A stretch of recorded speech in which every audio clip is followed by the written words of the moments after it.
കാശിനാഥൻ ഭാഗം 16. രചന അവതരണം ദിവ്യരാജ്. ഏറെ നേരം അതേ നിൽപ്പു തുടർന്നു കാശിനാഥൻ. മനസ്സ് നീറിപ്പുകയുന്നു.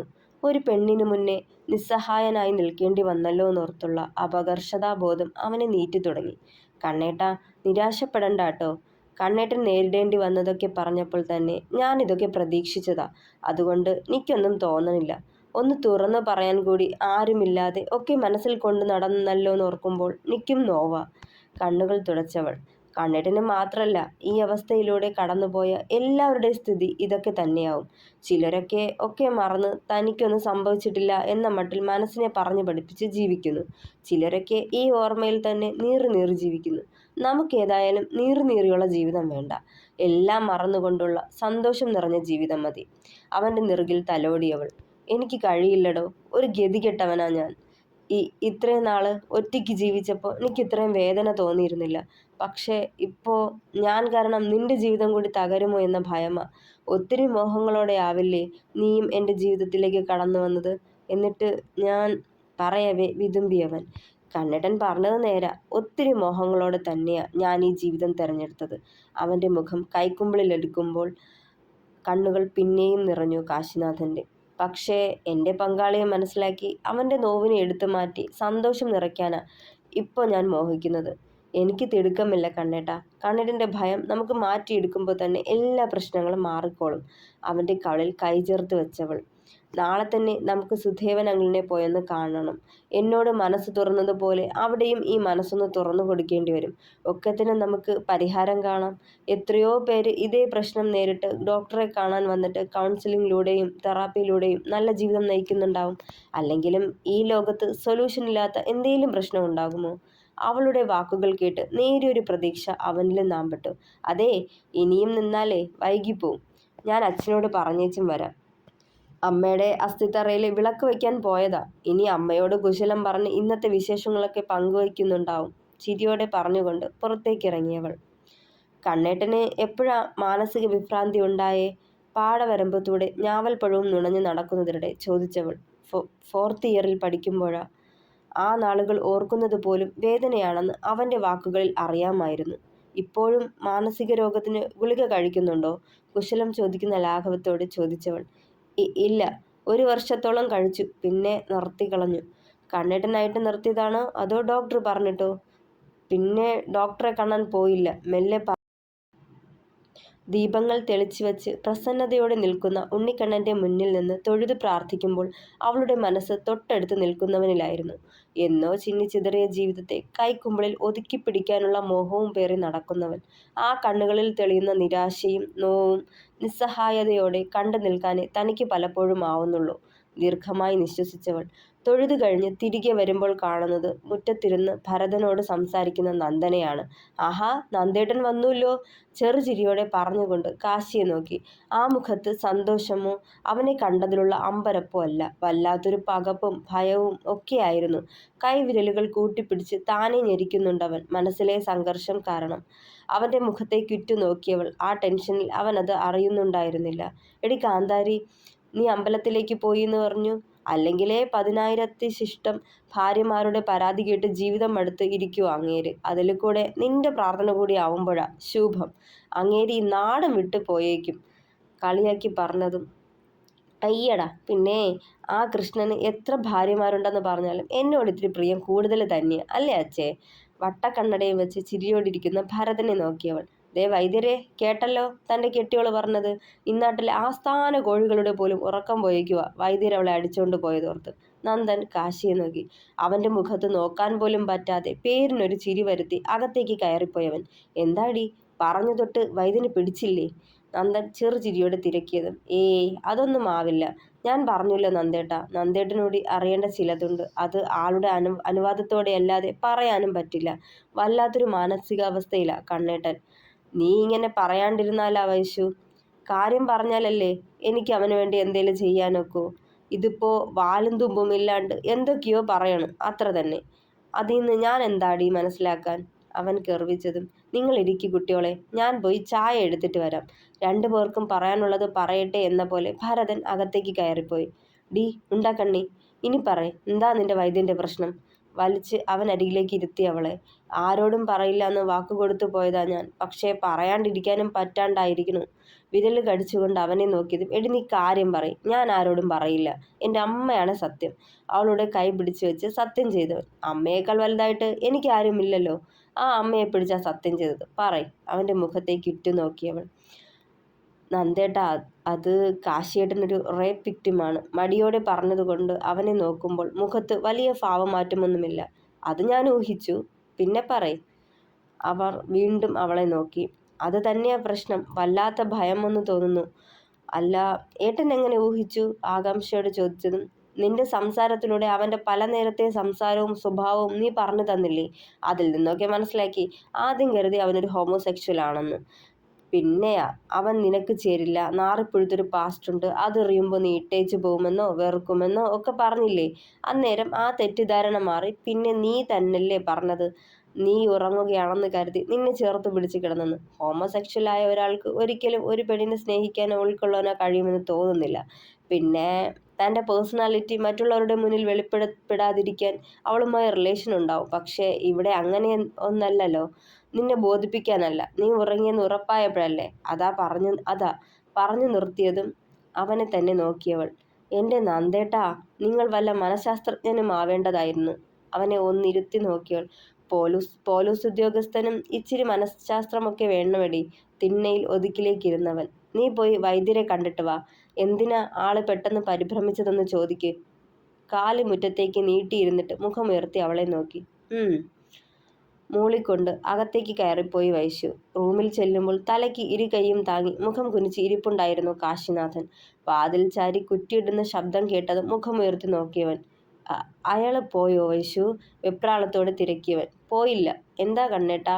ആകാംക്ഷ അടക്കാനാവാതെ ചോദിച്ചതും, ഏയ് ഒന്നുമില്ല, വിളർച്ച മറച്ചു വെച്ച് പറഞ്ഞവൻ. അത് നുണ. എന്നോടല്ലേ?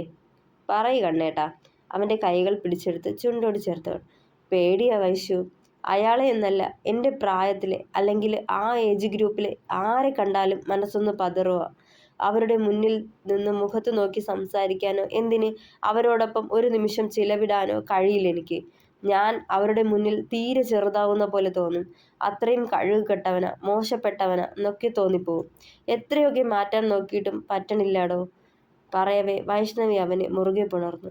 ഒക്കെ നമുക്ക് മാറ്റിയെടുക്കാലോ എൻ്റെ കാശിനാഥ. ഒന്നും ഓർത്ത് വേദനപ്പെടല്ലേ. ഞാനുണ്ടാവും എന്നും. വീണ്ടും വീണ്ടും അവനിലേക്ക് ആത്മവിശ്വാസം പകരാൻ അവളുടെ വാക്കുകൾക്ക് കഴിഞ്ഞു. അപ്പോ ഇതാവും നാട്ടിൽ വന്നിട്ടും പഴയ കൂട്ടുകാരെ കാണാനോ സംസാരിക്കാനോ കണ്ണേട്ടൻ മുതിരാത്തത്.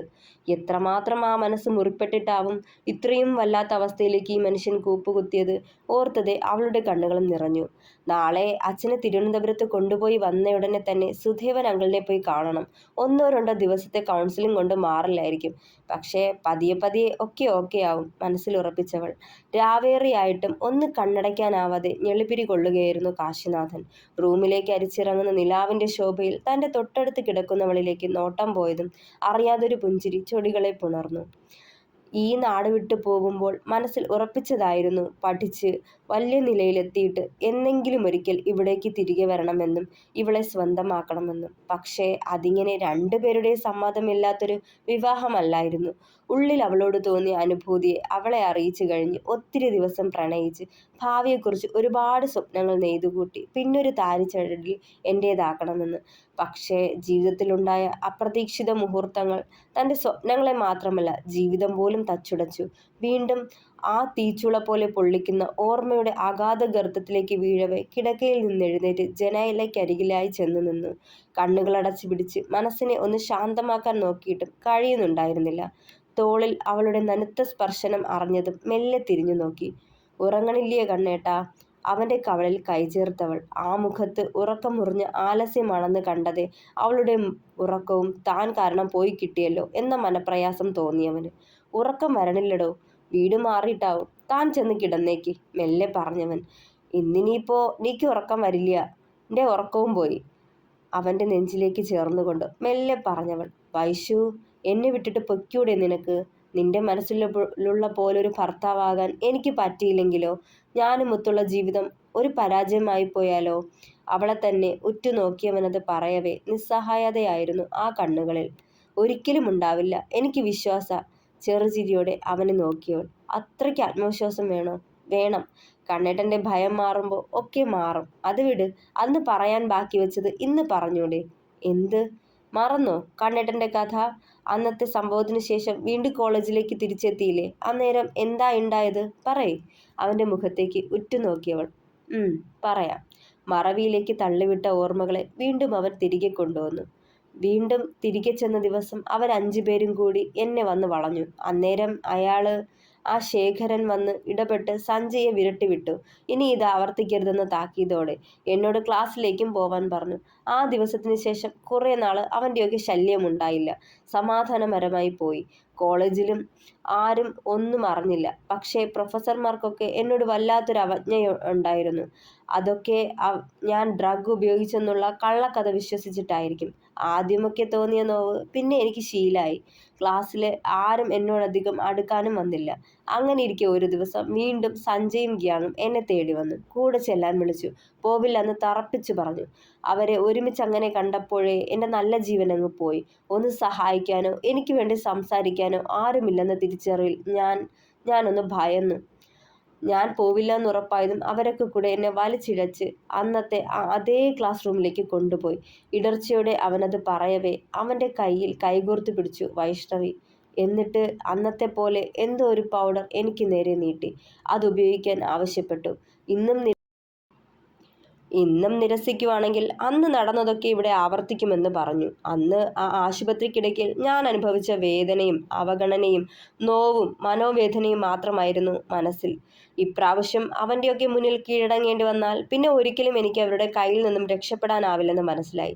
അവരാവശ്യപ്പെടുന്ന സമയത്ത് ഒരു പാവയാവേണ്ടി വരുമെന്ന ചിന്ത എന്നെ ഭ്രാന്ത് പിടിപ്പിച്ചു. എൻ്റെ ശരീരത്തിലേക്ക് കുത്തിക്കയറ്റാനാഞ്ഞ സിറിഞ്ച് ഞാൻ സർവ്വശക്തിയും എടുത്ത് തട്ടി നിലത്തിട്ടു ചവിട്ടിയെറിഞ്ഞു. അവർ 5 പേരും കൂടി എന്നെ കൂട്ടമായി തല്ലാൻ തുടങ്ങി. സമനില തെറ്റിയ പോലെ തോന്നി. കയ്യിൽ തടഞ്ഞൊരു ഡെസ്കിൻ്റെ കാലെടുത്ത് തലങ്ങും വിലങ്ങും വീശിയത് മാത്രമേ ഓർമ്മയുള്ളൂ. ആരുടെയൊക്കെ ദേഹത്ത് കൊണ്ടെന്നോ ആരെയൊക്കെ മുറിവേൽപ്പിച്ചെന്നോ ഒന്നും ശ്രദ്ധിച്ചില്ല. അവരൊക്കെ തിരിഞ്ഞോടിയതും ഞാനും അവിടെ നിന്നില്ല. ബാഗുമെടുത്ത് ക്യാമ്പസിനുള്ളിലെ പഴയൊരു ഹാളിൽ പോയിരുന്നു. തലയൊക്കെ പൊട്ടിത്തെറിക്കുന്നൊരവസ്ഥയായിരുന്നു. അച്ഛനെയും എനിക്ക് ജന്മം നൽകിയ അമ്മയെയും പഴിച്ചുപോയ നിമിഷങ്ങൾ. നിങ്ങൾക്കൊപ്പം ഞാൻ ഈ നാട്ടുമ്പുറത്ത് ചിലവിട്ട സന്തോഷകരമായ നിമിഷങ്ങൾ തട്ടിക്കളഞ്ഞ അച്ഛനോട് വല്ലാത്ത പക തോന്നി. ഭ്രാന്ത് പിടിച്ച പോലെ ഞാൻ അലറിക്കരഞ്ഞു. ഒന്ന് ചേർത്ത് പിടിക്കാനോ ആശ്വസിപ്പിക്കാനോ ആരുമില്ലാത്ത ഈ ജന്മം അങ്ങ് അവസാനിപ്പിച്ചാലോ എന്ന് പോലും തോന്നി. അവിടെ ആ വെറും നിലത്ത് കിടന്ന് കരഞ്ഞ് കരഞ്ഞ് എപ്പോഴോ ഉറങ്ങി. ആരൊക്കെയോ വന്ന് തട്ടി വിളിച്ചപ്പോഴാണ് എണീറ്റത്. വന്നത് പിയൂണും എൻ്റെ പ്രൊഫസറുമായിരുന്നു. ഓഫീസ് റൂമിലേക്ക് കൂട്ടിക്കൊണ്ടു പോവാൻ വന്നതായിരുന്നു. കാര്യങ്ങൾ കൈവിട്ടു പോയെന്ന് തോന്നി എനിക്ക്. അവിടെ ചെല്ലുമ്പോൾ സഞ്ജയും ഫ്രണ്ട്സും പിന്നെ സാവിത്രിയും ഇരിപ്പുണ്ട്. ചിലരുടെ തലയും ചിലരുടെ കൈയും കാലുമൊക്കെ തുന്നിക്കെട്ടി വെച്ചിരിപ്പുണ്ട്. ചെന്ന പാടെ സസ്പെൻഷൻ ലെറ്ററാണ് അയാൾ എൻ്റെ കയ്യിലേക്ക് വച്ചു തന്നത്. ഒരാഴ്ചത്തെ സസ്പെൻഷൻ. എനിക്ക് പ്രത്യേകിച്ചൊന്നും തോന്നിയില്ല. ആ സ്ത്രീക്കൊപ്പം അന്ന് വീട്ടിലേക്ക് പോകുമ്പോൾ യാത്രയിലുടനീളം എന്നെ കുറ്റപ്പെടുത്തുന്നുണ്ടായിരുന്നു. എന്നെ മാത്രമല്ല എൻ്റെ പെറ്റമ്മയെയും. വളരെ മോശമായ രീതിയിലൊക്കെ അവരെപ്പറ്റി എന്നോട് സംസാരിച്ചു. ഞാൻ അച്ഛൻ്റെ മകൻ തന്നെയാണോ അതോ ഇനി കാശിന് വേണ്ടി അവർ വേറെ കിടക്ക പങ്കിട്ടുള്ള ഏതെങ്കിലും ഒരുത്തൻ്റെയാണോ എന്നൊക്കെ. ഒരു മകനല്ലേ ഞാൻ? മരവിച്ചു പോയി. അച്ഛൻ വന്നയുടനെ ഞാൻ കോളേജിൽ പ്രശ്നമുണ്ടാക്കിയെന്നും മയക്കുമരുന്ന് ഉപയോഗിച്ച് തല്ലുണ്ടാക്കിയെന്നും പറഞ്ഞു. എനിക്ക് പറയാനുള്ളത് ചോദിക്കുകയോ പറയുകയോ ചെയ്യാതെ അയാൾ എന്നെ തല്ലി. ഒരു മുറിക്കുള്ളിൽ അടച്ചിട്ട് ഒത്തിരി തല്ലി. അവസാനം അയാൾക്ക് മതിയായപ്പോൾ ഇട്ടെറിഞ്ഞു പോയി. വീണ്ടും കരച്ചിലും നോവുമായി ഞാൻ ആ മുറിക്കുള്ളിൽ കരഞ്ഞു തളർന്നു കിടന്നു. അയാൾ വീണ്ടും വന്നു. തല്ലിയതിന് മാപ്പ് പറയുകയും കരയുകയും ഒക്കെ ചെയ്തു. ഇനി ഡ്രഗ് ഉപയോഗിക്കരുതെന്ന് കെഞ്ചി. ഇതുവരെ ഡ്രഗ്സ് ഉപയോഗിക്കാത്ത എന്നോട് പുച്ഛമാണ് തോന്നിയത്. ആ സ്ത്രീയുടെ വാക്കും കേട്ട് ആടുന്ന വെറുമൊരു പാവയായ അയാളോട്. പിന്നെയുള്ള ദിവസങ്ങളിൽ അയാളുടെ മുഖത്ത് പോലും ഞാൻ നോക്കിയില്ല, മിണ്ടിയിട്ടില്ല, സംസാരിച്ചിട്ടില്ല.